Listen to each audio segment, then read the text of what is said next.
muzikirize nyanirize aba Kingdom Media ezenga tezimala Kingdom Media tekisoboka naawe njagala akalulu engalo oba obuukabuuka oba oyimirira oba ositula katebe gwomanyi situla akatebe ko buukabuuka nako kola buli kimu kyonna nga twaniriza Kingdom Media. Wow, wow, wow, wow, wow, wow, wow. Amina. Ona sokaze wano ono gwegenda okusoka okuwa atuwa obujulizi wewandisiza otuwewe obujulizi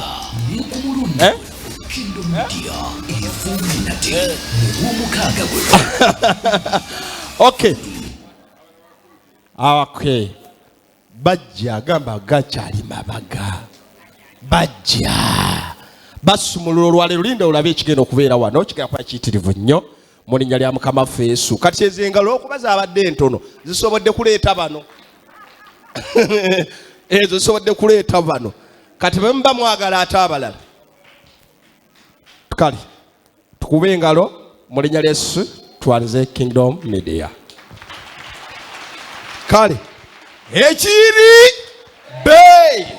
ekiri be nga 17 Mukama yebazibwe tuyita kwa Kingdom Media nga bano be bayimbi abali ku front line mu section y'okuyimba okitegeera ekintu ekityo so tugenda kulukutamu tukolemu akasiki katonotono si bwe kiri tukolemu akasiki nga ekintu ekigenda okuba ku lwomukaaga kwata lwomukaaga kigenda tokotanga sikisaanikire so tulina ensisinkano era ensisinkano eno yabawuliriza n'abalabi ba KTV wamu n'abawuliriza ba Kingdom FM wamu n'abayimbi bonna wamu ne bakazanyikirizi nga bakulembeddwa mukulu mukwasi musajja wa Kabaka waneeno weebale ekitegedde vibe kwegamba egenda kuba waggulu nnyo.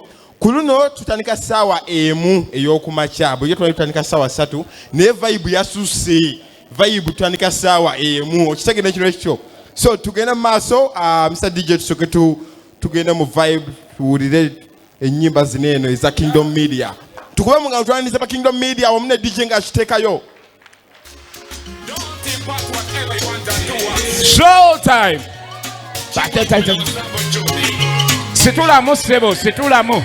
Oh, aigama pesa dala professor. Akola na money, anonya pesa. Paddy Brian the writer, Kingdom pan this one. Jocelyn.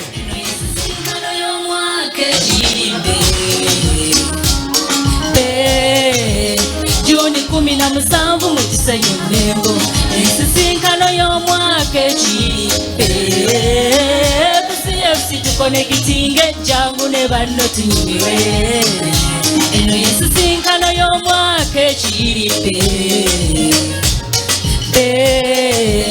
Juni 17 mukisenyo nembo ensisinkano y'omwaka ekiripe kusiefsi tukonekitinge jangu ne banno tunyumirwe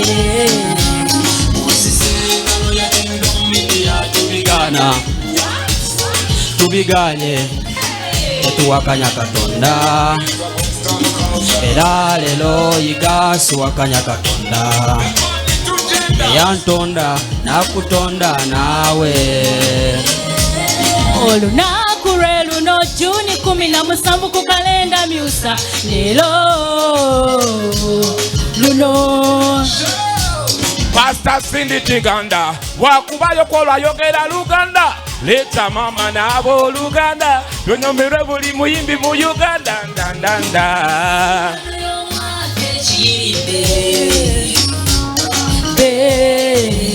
Juni 17 mukisenye nembo ensisinkano y'omwaka ekiripe kusiefsi tukonekitinge jangu ne banno tunyumirwe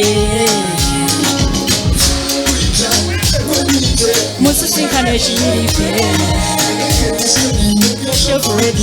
kikikube mukisenye mengo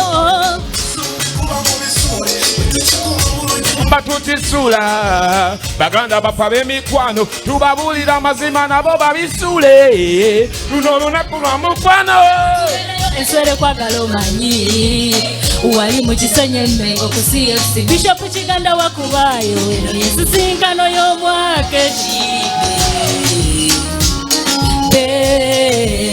Juni 17 mu kisonye Mmengo ensisinkano y'omwaka kambalaba abanabeerawo kwolwo olunaku jangu ne banno tiimiwe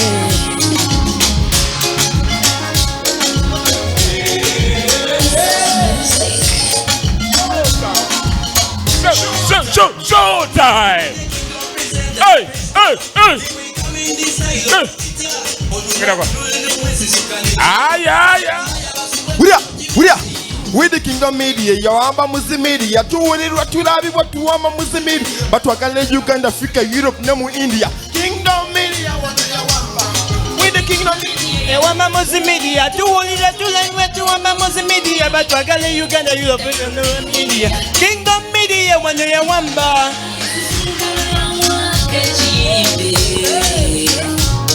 Hey! Bidi bam bam bam bam bam bam bam bam bam bam.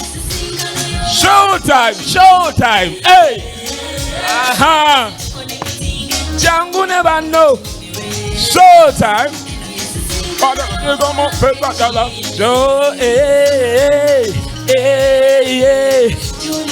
Bidi bam bam bam bam bam bam bam bam bam bam.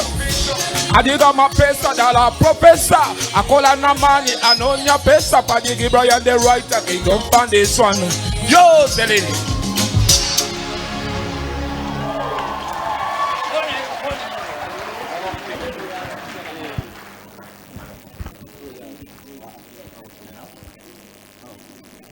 All right. Tetuli bayimbi tubadde tubayogereramu akalango akabayita mu nsisinkano ya Kingdom Media. Ennaku z'omwezi ziri 17. Eno ye Sunday esembyeyo bife ensisinkano. Ensisinkano gyeri ku Saturday ejja. Tugenda kujja wano ku Sunday ng'ensisinkano ewedde. Amina tubalinze ku lw'omukaaga luno. Amina tubakubireko engalo mu linnya lya Mukama Yesu. Kale baba Kingdom Media